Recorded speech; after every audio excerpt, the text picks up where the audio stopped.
Hello, Waynes. Welcome back. I am Arumba. Thank you for joining me. Let's play some more of the tutorial series with FilthyRobot.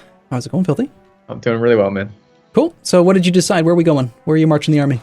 Okay, so here's my thought process. I don't really like the idea of sieging in winter. I don't really like the idea of what it's doing to our bankroll right now. I was a little greedy in picking up an extra ship, and I did want that ship because it's going to make us money and advance our mission. And I don't really like the idea of supporting a war with a lot of actual support from us that we're not going to get anything from.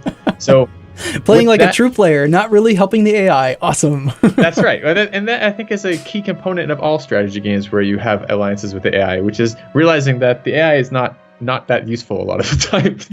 So like I don't really want to help them. I want to weaken them all the ways I can because eventually I might want to kill them. So yeah, I mean like if let's just say that Novgorod smashed his army into the army in Smolensk right now, we could reinforce a battle there. I would totally do that because he would probably lose on his own, but with our help we would win, and it would only cost us maybe a tenth or maybe 20% of what it would cost if we were to lead the charge ourselves. Yeah. So I would do that, but yeah. Now one thing I really like is if you'll notice the attrition that Muscovy's suffering. He's suffering 4% attrition right now trying to take that fort in Smolensk. That's I did not notice. How do I? So I can see the fort in Smolensk. I can see the army there. How do I see the attrition he's taking? You just have to hover over the skull.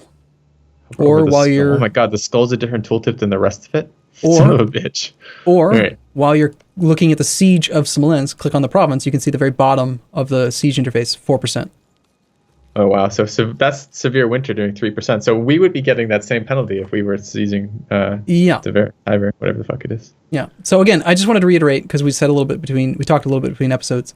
The reason why I was talking about Tiver is not because I think it's what we should do. I just said, if you were to try to go siege a fort right now, that's probably the best target, but I don't think we should do that. Yeah, that's where I've come down on, is that I don't think we should go do that. I think we should just wander around aimlessly pretending to help. Hey, look, we're helping. One thing I would probably recommend you do is get into the habit, especially if you're going to play single player. You should go check the ledger right now. Just press the L key, then press F3. Go to the armies tab. Yeah.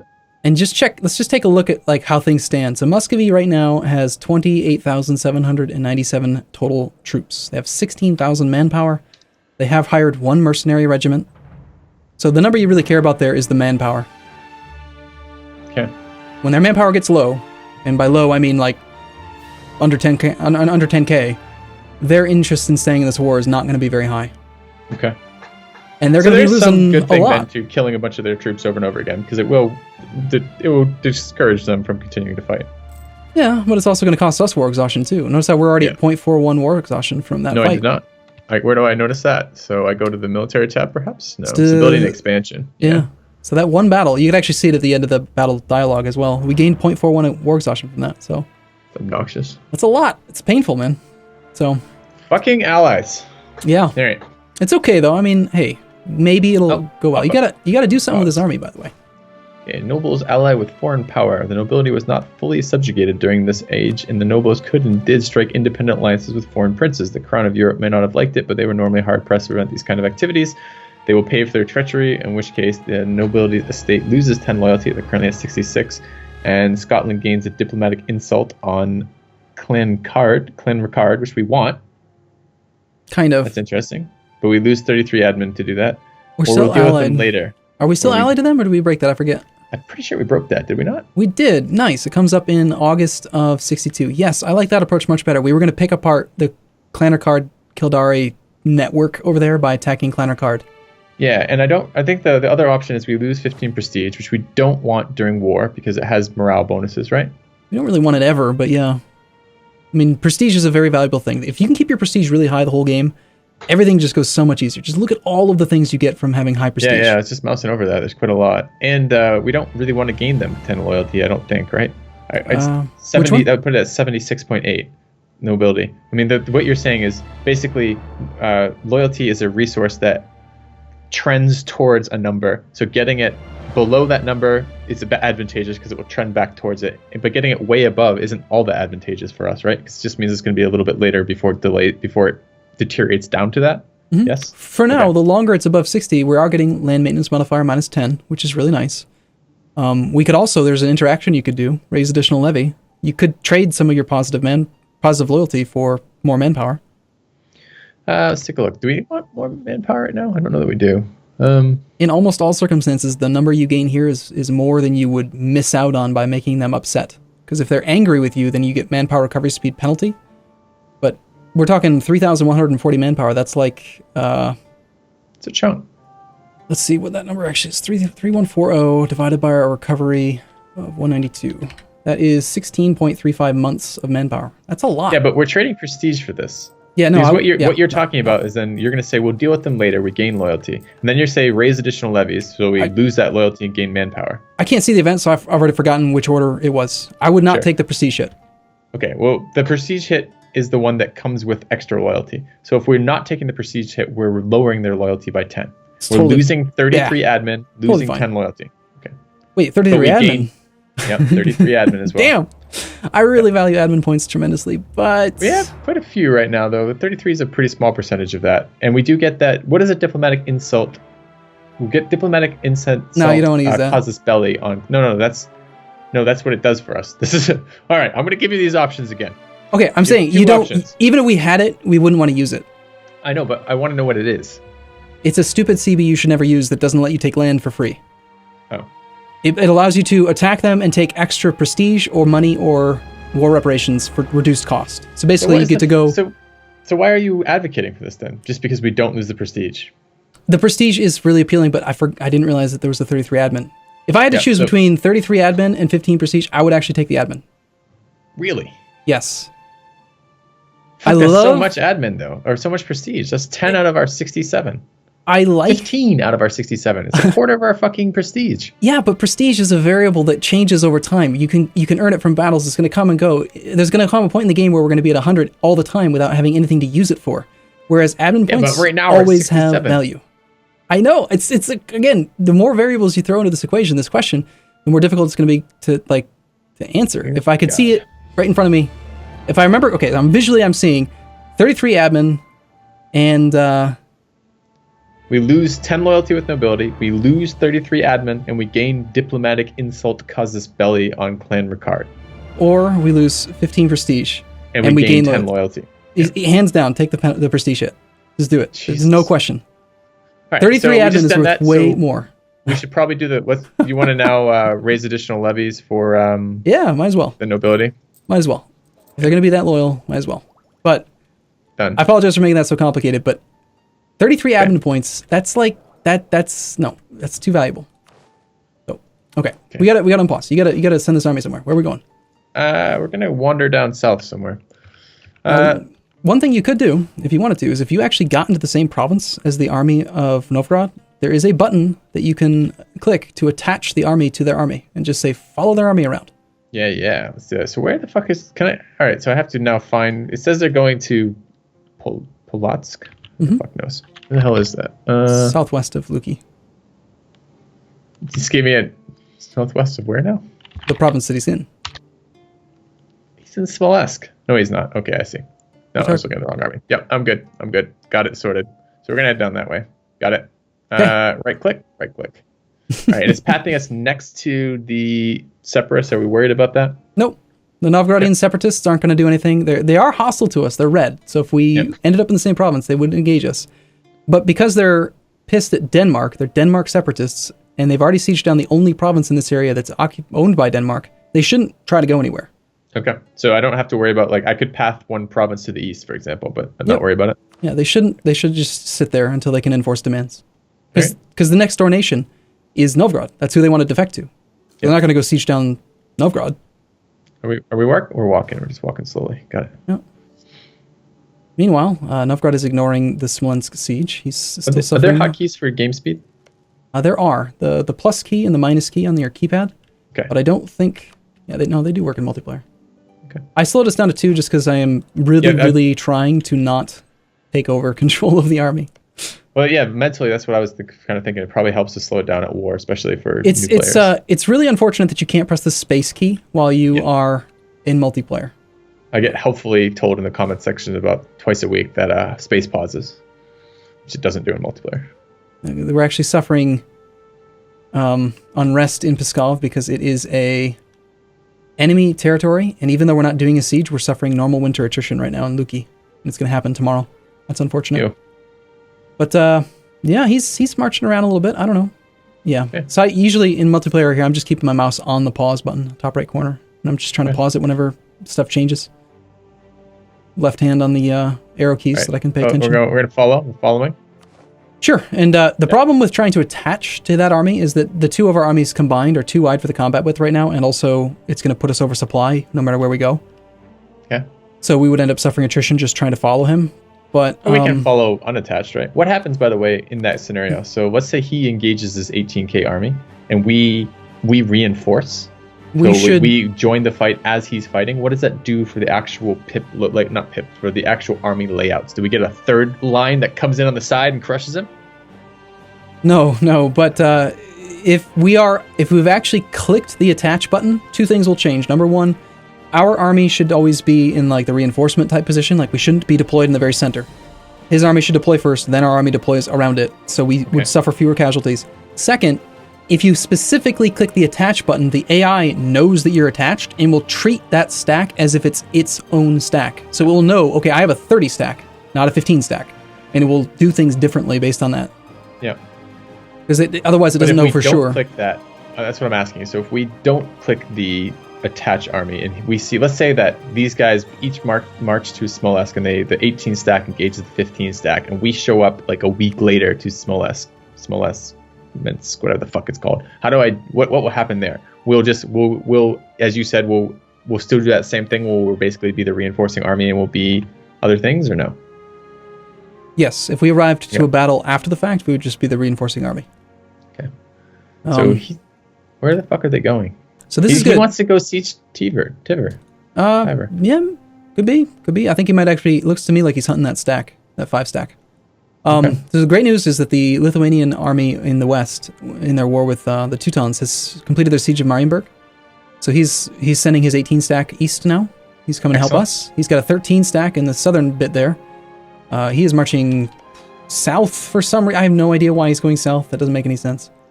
Looks I kind of don't want to leave Lithuania's territory right now because we're not suffering attrition while we're in Lithuania. Because Lithuania is friendly or neutral right now, right? Okay, I can see what he's doing now. So he's hostile to Riga and the Livonian sieges down there. He's actually trying to fight that army. Okay. The Livonians are not... Sorry, the Lithuanians are not likely to do much to help us until they've resolved their initial war. Okay. He's focusing on like relieving that siege down there, which we can't help with because we're not actually involved in that. Mm-hmm. We're not allies with Lithuania right now. We're just both allied to Novgorod. So is there a map move that will show... Because I see that Lithuania is in this war versus... Yes, in this war, right? So they're an ally right now. That's why their stacks are blue.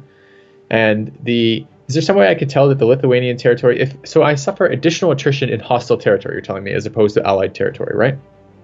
Territory that is considered hostile will have winter siege effects and attrition effects, yes. So how do I see hostile versus friendly territory? I would use the E map mode, be the most clear. Okay. Diplomatic map mode. So Novgorod and Lithuania are both bright, that nice dark green. That's friendly territory. Okay. If you can see Muscovy, Pskov, Perm, they're all red. It's hostile. Gray is neutral. You wouldn't suffer winter attrition there either. Okay. Cool.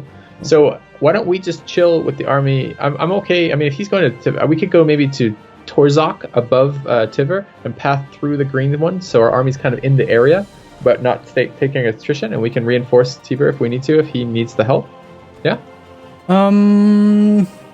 Yeah. I would say Torzok's okay. It's going to be a lot slower to get up there because you got to march through the woods, which takes longer. I would probably just park the army in Smolensk. Okay. If there's a battle in Tiver, then we can just reinforce by running through. We just make sure we don't woods. Land on them. So we get there on the 29th. They're out of the area by the 23rd. Yep. You look good. Novgorod's not fast. Oh, he is fast enough. Pskov was running away and then he canceled his movement and now he's going to get engaged with the Novgorodians. Cool. So we should probably be prepared to march to assist here. Looks like, yeah. Okay. So Muscovy's going to reinforce on the 9th. Let me just see. They arrive on the 9th. Not okay. And then they get out of there on the 4th. They're going to Tiver. Okay, so we need to get to Tiver as well. Yes. And we're going to arrive. They're going to land on the 9th. We arrive on the 11th, so we get there. Okay. Yeah, we're going to be about 10 days late. 10, 11 days late to the fight. Okay, that's fine. But good. They can take the brunt of it. We're also in territory where we get full reinforcement because of Wallace. And whatever. We'll just go over there. Unfortunately, is it bad that we're not microing anything? I'm just looking at this army stack. I haven't looked over in Scotland in probably not really 40 minutes of gameplay. Because we took the time to manage rebels before even considering doing any kind of wars, we're in a great position right now. Like, there's nothing going on in our home country. Our navy's safe. Our provinces are doing fine. We've got like no rebel factions. Really, the only issue we're running into right now is we don't have very much income, and we're kind of low on manpower-ish. Well, yeah, we're positive on income again, which is nice. Although it's small, I mean. But we. So long as we're at war, we're really making like no money at all. So. Okay.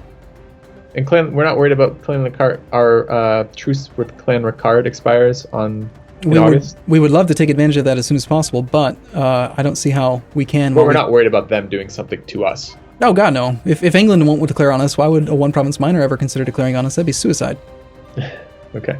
Well, it wouldn't be. We don't have any money to train fucking troops. Oh, doesn't matter. The French military strength is crush him. Okay. They would annihilate that guy. He would never even declare ever, just because of this how scared he would be of the French army. It's exciting. We could do something. Tech, by the way, do we want to take our diplomatic tech at all, or are we waiting on that? So I wanted to mention that actually. We have an option here. Notice the administrative ideas. We actually we have the ability to take administrative technology as well. Now, we just recently hit that. So one of the reasons why I didn't want to give up those 33 points is that we have the ability to take admin tech 5. And notice how there are two effects. We get production efficiency +5, and we get an idea group available. Ooh. So I am going to just say that yes, you should do this. So let's take this idea, this tech. Go ahead. Just take it. Trust me, it's good. Okay. Now we get a new alert, and now we get to choose our idea groups. And this is really what like shapes your nation throughout the course of the entire campaign. Every nation has their own like initial traditions, right? We talked about it at one point, I think. Our traditions are land force limit modifier +33, land leader shock +1, and our Scottish finisher is -15% land maintenance modifier. We also have 7 unique, well, not necessarily unique, but they're specific to Scotland. Other things that we get. Okay, are you looking at the ideas tab right now, the ideas page? No, I was reading the technologies. I can go to the ideas tab though. Yep. I see we have a free slot now. Yep. So you see at the top of that where it says +33% and +1, the red. Those are the traditions. You get those by default. The finisher is the thing that you get at the end of that hover tooltip. If you hover over the 33 or the 1, it says, when we have gained all the Scottish ideas, we will also gain land maintenance modifier -15%. Okay, but that's not until we have 29 tech levels? 21. 21 ideas. Each one of these things, now you see there's like 7 grayed out boxes. Yeah. Each one of those is obtained via 3 unlocked ideas. So to break the Black Douglas, you need 3 ideas chosen. And when you have 3 ideas in any category, you will have National Unrest -1 in this case. When we have 6 total ideas, we will have Modernize the Royal Scots Navy, -10% ship costs, etc. And these ideas are going to be unique to pretty much every nation. Okay. A lot of them are going to overlap, like negative unrest or negative aggressive expansion, but they're unique combination of ideas. But the ones that are not unique are going to be the actual idea groups, which is this free slots thing. So we've just unlocked an idea group. Go ahead, click where it says free slot. Yeah. And we got 3 different categories. I know. Just when you thought the game couldn't get any... Of little buttons and things to read here. Okay. Just when you thought the game couldn't get any more complicated.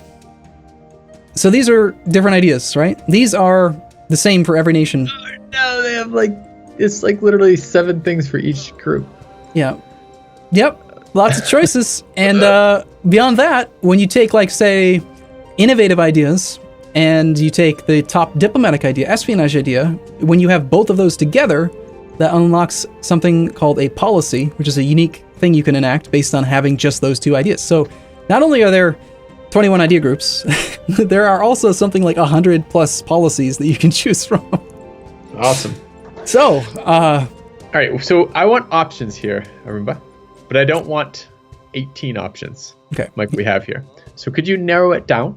Yes. And then I could perhaps choose between them? Okay, here's the thing. Real quickly. Generally speaking, you don't want to take a military idea group for your first idea group because you don't want to fall behind on military tech, and the tactics advantages you get from military technology are just too important to risk falling behind on military tech. Why would this cost? So this is going to cost me military power then to accept the military idea? Yep. Notice how each one of these idea groups, you've got the 3 categories. They've got the little administrative icon on the administrative ideas, the diplomatic icon on the diplomatic. I don't see a cost though. Where am I seeing the cost of these? Well, you will see it after we've chosen an ID group, apparently. So each ID is 400 monarch points, 400 of the respective categories. So if you want to we don't even have enough. We can't choose a military, so we can only choose Diplo now. At the moment, yes. So, but here's the thing. Let's say we decided to take a military ID group as our first ID group. Okay. We would be competing with our desire to have ideas to fill out our nation and to stay ahead of time, or at least equal to time, with our military tech level. Yeah, I understand. It'd be very difficult to maintain. Yep. Because we have a surplus of diplomatic points, that would probably be the best one to go for as our first idea group. And it usually, for me, is a diplomatic idea group because of that reason. Diplomatic points are like one of the least useful of the three. Yep. If I had to rank them, I would probably go admin, military, diplo, as far as highest to lowest. So they're the one that you can afford to fall behind on tech level a little bit, and it doesn't really affect anything. It's like, what do you miss out on? Some naval morale? Who cares? Doesn't affect things nearly as much as military tactics and stuff. So I would say, okay, you need to choose right now, in the next 7 seconds, one of these 7 idea groups in the diplomatic ideas category. You still haven't narrowed it down. I want I did. I just cut it in third. No. There's only 7 to choose from, and down from 21. Well, I was out. What do you mean 7? Wasn't there 18? I only see 6. You had 7 in each category, and I just told you have to choose from the center category. The 7 in the center. So that's only one. Why do you keep saying 7? There's only 6 in these. 1, 2, 3, 4. Okay, 6. I'm sorry. I don't know why I thought there were 7. So I was okay with a ratio of 3 out of 18. You've just halved it to only 6, and I'm now okay with the ratio of 2 of 6. So I want 2. You want to go down to just 2 of these 6. All right. Choose 2 for me, and I will pick between them. Let's do that at the beginning of the next episode, because it's going to take time, and we'll end up going another 20 minutes just to talk about this topic, probably. All right, sounds good. See you in a bit. See you soon.